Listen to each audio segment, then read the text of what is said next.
Greetings, geeks. Welcome to Geeks in Space. This is episode 587. I'm Rob Commander Taco Mold. It's the Tuesday News Orbit, and I'm here to talk about the news with Rob Roseboom. That's me. And Chris DeBona. Hi. Gentlemen, let's get it done. The deeply real deepfakes for all mankind. This is neat because I've been watching the new season of the show, and it's cool because like the Mark Hamill thing, and then they're now using deepfakes in like really creative and interesting ways, which of course raises a whole host of ethical issues. Like this episode had Johnny Carson deepfaked, I think Richard Nixon deepfaked, and they can do more of it, and it's now cost effective. The Diane Lane thing that you have on the screen right there is actually really interesting because they actually showed how they took that Diane Lane interview and cut it together, because Johnny reaches out and like holds her arm or something to look at her wedding ring or whatever, and they reused that exact shot. And there's some intern had to go watch like a year of Johnny Carson to find like emotionally resonant moments that they could crib with a deepfake for all mankind. My first guest is Sloan. I don't know if the whole shot is in there, but it's really entertaining, and I mean, I love how the technology is being used in creative ways, and I am terrified of what that means for the future. But this is cool. So it's not just Tom Cruise on TikTok anymore, is what you're saying. Hey, we all know that was really Tom Cruise. He's immortal thanks to the space god Xenu. Yeah, that's right. He got all of his Thetans worked out. Yeah. They're all gone. That's right. Yeah, you should probably go watch the darn show. I mean, it is science fiction. You know? It is, and it's a different vein of science fiction. It's really trying to be, in the more of the what if, plausible alternative history kind of vein, rather than the we invented crazy technology. Like, I'm loving The Expanse. Although you were right about season 4, which is where I am. They're all on the planet now, and season 4 is not as cool as season 3. Yeah, it's their Battlestar Galactica boxing episode season, Well, Battlestar Galactica had the same thing too, right? Where they were like pioneering on a planet.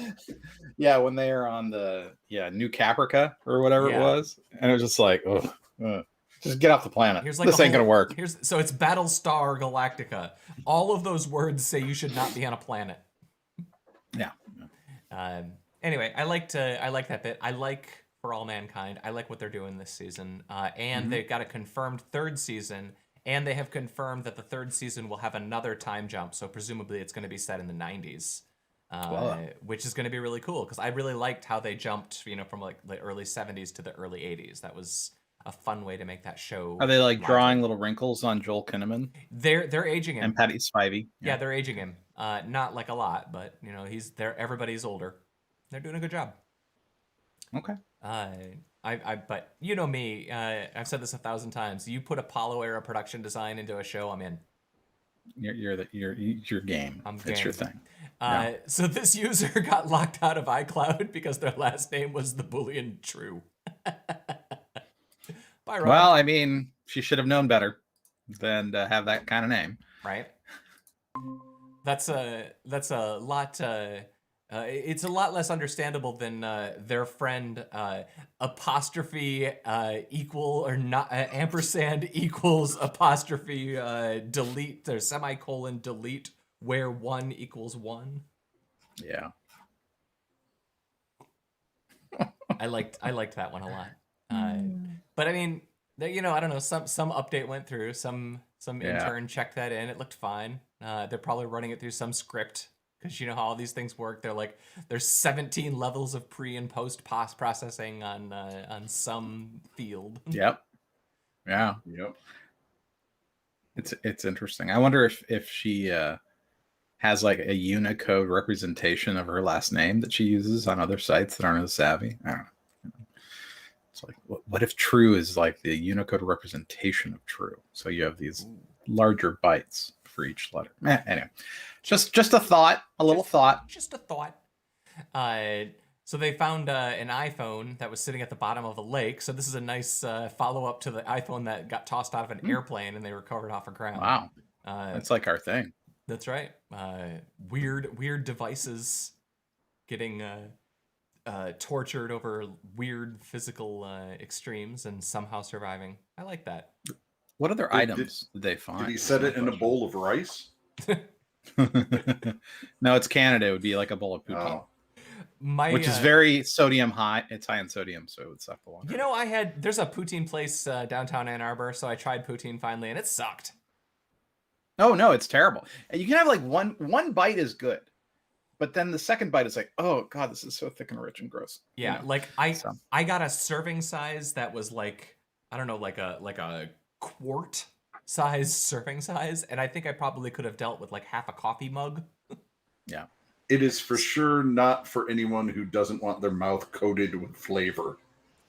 Yeah, like I'll say the that. flavor that comes in like a beef bouillon cube, you know, where they smash it and they just sprinkle it on as a seasoning. So much.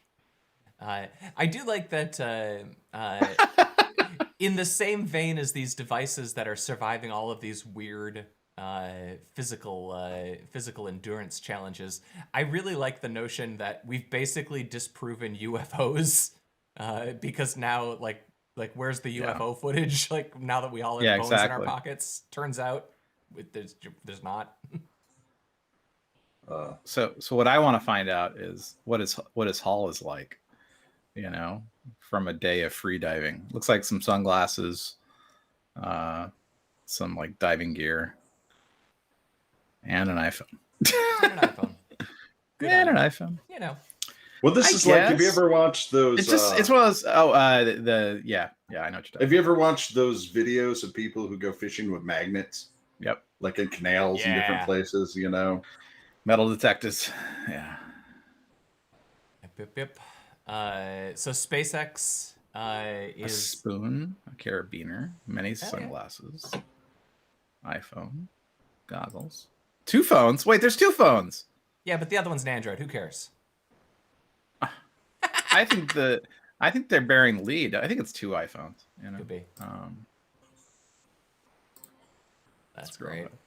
And then there's like a children's toy, a goggle, a spoon. It's the spoon that gets me. I mean, who's out there, you know, like, I'm just gonna have me some beans. A USB drive that's got like the key for like, 700,000 Bitcoin on it. Yeah, exactly. You know, the usual That's stuff. the pizza Bitcoin. Yep.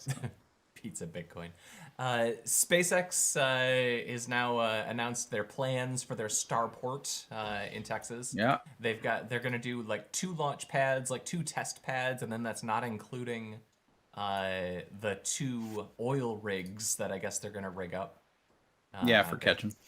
But yeah, they're going to basically have a little city down there, which is really cool for the people who didn't sell their house. Oh, I think they're pretty far from anyone, you know. Well, there's like a little town, and they bought all the houses except for a few holdouts. Yeah. But I mean, I'd like to think that those little plots of land are where all the camera dudes are sitting for all the launches now. Yeah, they are. Boca Chica Village. That'd be a fun. Starbase, Texas. You know, when COVID is done, we should try to figure out an excuse to go down there for fun, just to watch something happen. Yeah. Let's take a look. How many miles away is it from a reasonable airport? Well, there's Matamoros. That probably has a little thing.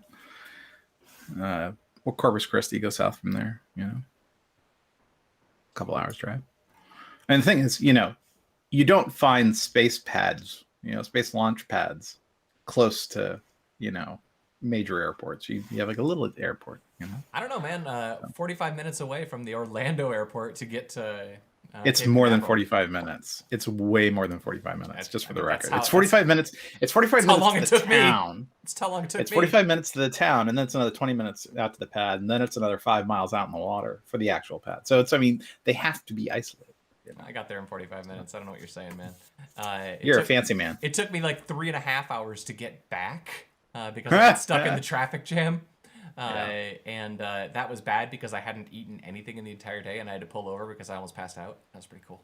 Wow. Yeah, highly recommended. Anyway, this is a nice location. I was like, oh, but it's not, near Orlando. So they can be able to launch that. It's like, actually, it's on the same, Yeah. I guess latitude. Yeah. So, yeah.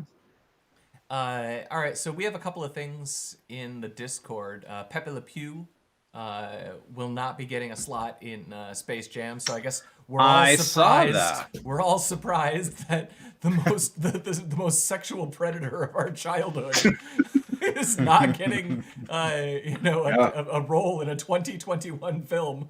Unbelievable. Shocked. I'm outraged that they've canceled the French little rapey squirrel. Yeah, it's just like I saw that. I'm like, yeah, that makes sense. Yeah, it turns out the sexual assault skunk isn't as a popular character. Sexual assault. Her hisses said no, but her body's no. We're just gonna stop there. Yep. It's not that far away from the cartoons, though. No, they're terrible. No, that was literally like a thing in that cartoon. Yeah. Oh, man. Yeah. Different times. Very different times. I'm sure that's good times. Good times. I'm sure that good times for the pervy animators, I guess. I'm sure that the right is going to be complaining about this one in basically the same way as they would be complaining about the cartoonist. Dr. Seuss, Dr. the Seuss. 6 books. Yeah, they're still pretty mad about Dr. Seuss, so this one was under the radar. Which is weird because they hated the Lorax. The Lorax, the anti-timber. Tucker Carlson was all about the Lorax once they canceled a bunch of non-Lorax. Well, here's a picture of Tucker Carlson arriving at the Grammys. Yeah. Ouch. I am of the age where when I was a little kid, I got my cousin's copy of Little Black Sambo. That was one of the books that was read around my house. So yeah. Mm-hmm. It's true. Yeah. The interesting thing with the Dr. Seuss one is that they had they put them all up and then they also put the pictures that got him banned, and most of them are pretty obvious, that's not cool, but then they put up the comics that he had written or that he had drawn separately years earlier, and holy crap, those are really bad. Pointing out. So I have the Dr. Seuss Goes to War collection, where it's all of his basically American propaganda against the Japanese and the Germans. And yeah, if you look at it with a modern eye, if you look at it with the eye of the war, though, it was, if anything, tame. He was basically trying to get, promote war bonds. He was trying to promote the war to the Americans. But with massive racism. There was some racism. You just have to look at the Looney Tunes cartoons that were out that time too, especially with the Japanese. There's some pretty offensive Bugs Bunny cartoons with Japanese characters. There's some offensive Disney stuff too. Yeah. Hold on, I'm finding the book. It's interesting because you think about how during war you naturally demonize the other because it allows you to dehumanize them and kill. It's honestly no different than how the left and the right today just dehumanize each other on social media. It's very similar, and it's depressing. If you don't agree with somebody, you don't even have to think they're human anymore. Yay! Wow. I mean, Hirohito, Yeah, I guess, yeah, and Hitler, Schmittler. Yeah, Madoff Schmittler. I gotta say that some of these. Wow. It's yep. That stuff's rough. Let's see. We had the China Zoo tried to pass a dog off as a wolf.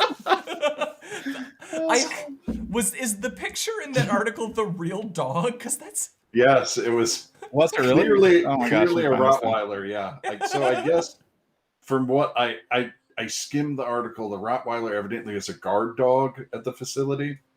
Oh.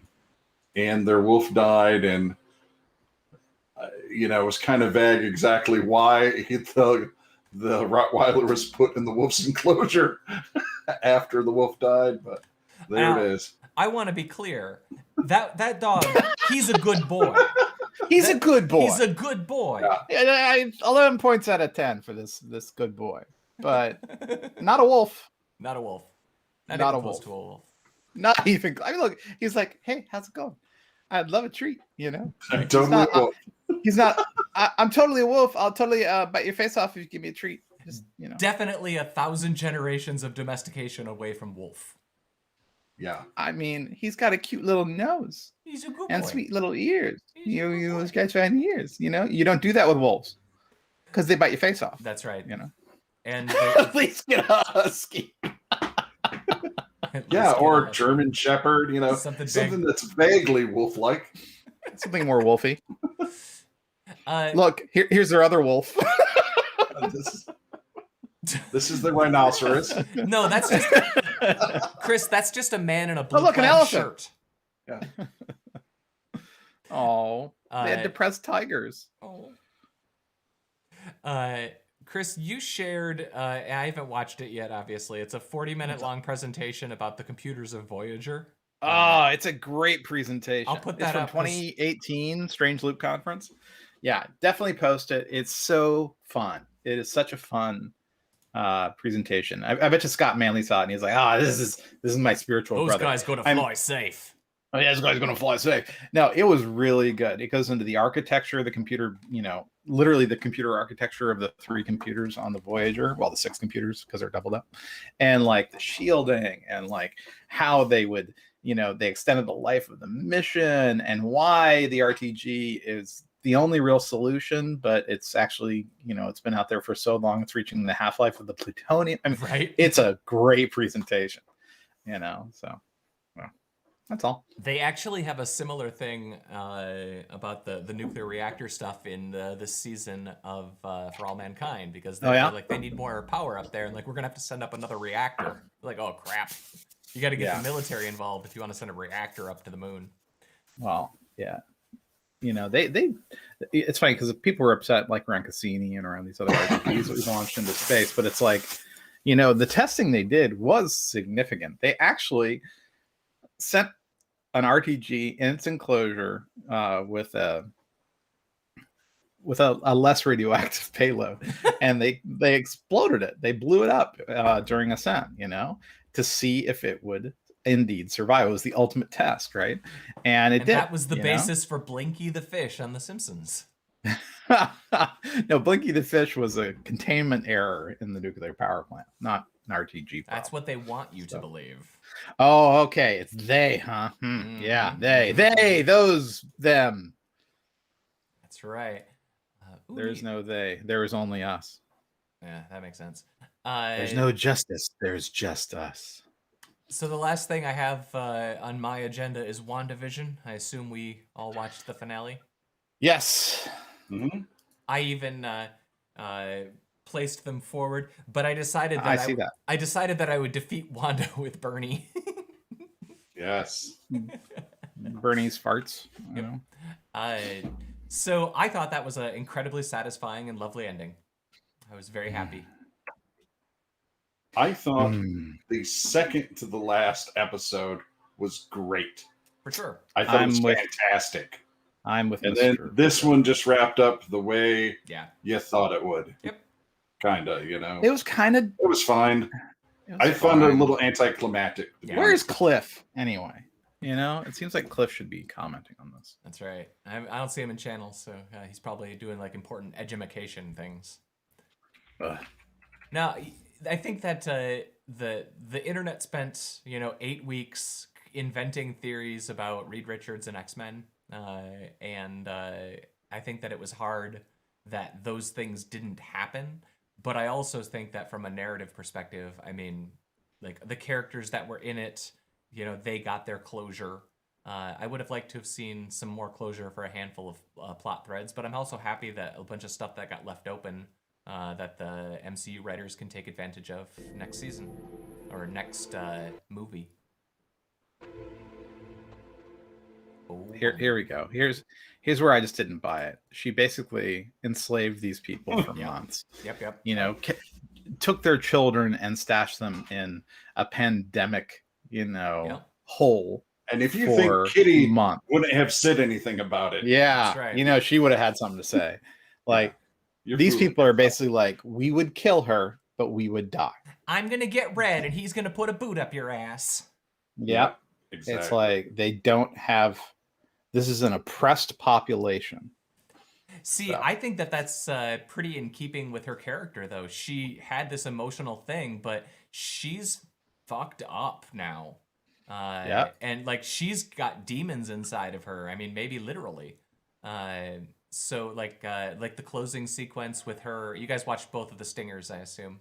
Yeah. But like she's haunted. She's angry. I don't know what they'll do with that, but presumably this is something that gets resolved in Doctor Strange.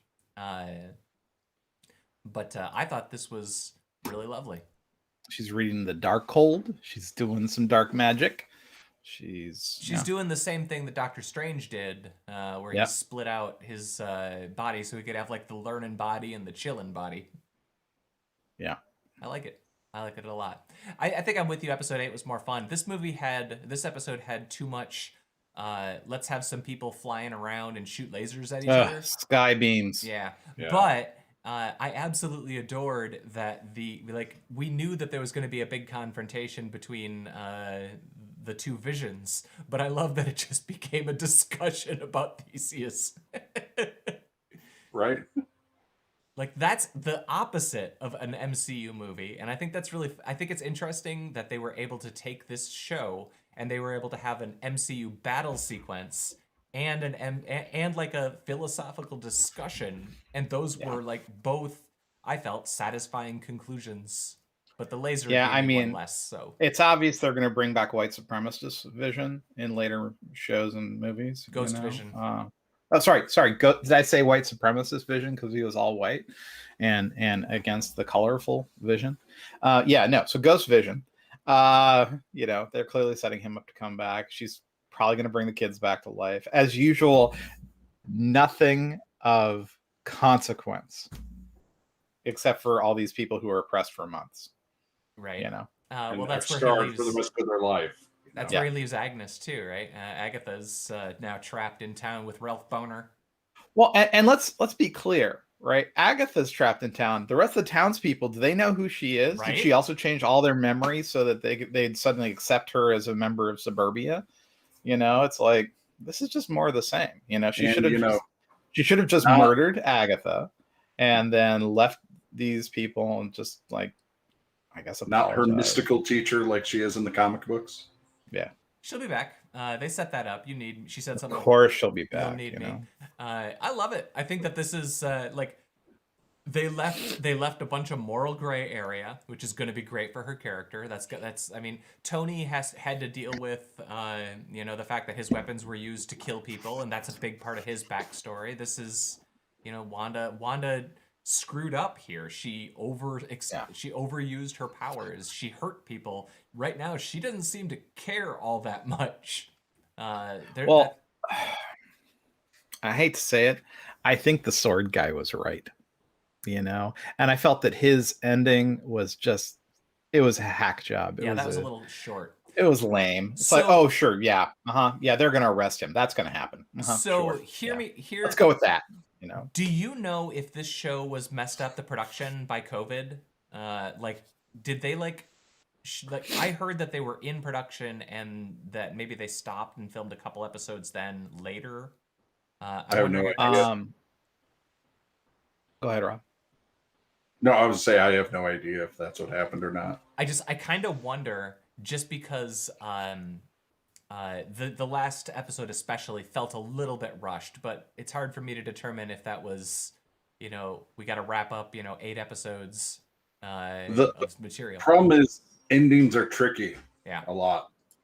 And you spend so much time of the show setting up the plot and setting up what's going on, and then you wrap it all up in like a half an hour at the end. It just seems makes it seem even more rushed. I mean, it was fine. I really liked the second to last episode. I think that was the best episode of the whole series. My favorite was it episode 4 or 5, where they break the wall and they let we see what was happening all along for the first time. That was my favorite. The unscathed. Yeah, but you kind of know what's happening right away. Sure. Though, it's like that's not a surprise. Where the Agnes backstory is new, right? So you get that. I enjoyed this all around. This was my favorite show in a long, long time. Well, I guess since The Mandalorian. So, location shooting took place in the Atlanta metropolitan area. Imagine like being all sweaty and with all that makeup. Anyway, a filming wrap party for the series occurred on March 1st ahead of a planned 4-week hiatus, but all production halted on March 14th due to the COVID-19 pandemic. Filming resumed in Los Angeles in September 2020 with rigorous COVID-19 safety protocols in place to complete the backlot and outside filming necessary for this series. Olsen found it hard resuming production after being isolated during the shutdown, while Bettany disliked the safety protocols meant the actors had to return to their trailers when not filming, which he felt removed some of the camaraderie between the cast and crew. Filming took place on Blondie Street at the Warner Brothers Ranch in Burbank, California, where past sitcoms were also filmed. Shackman felt the Blondie Street backlot had a, quote, weird sense of fakeness that no real-life street could replicate.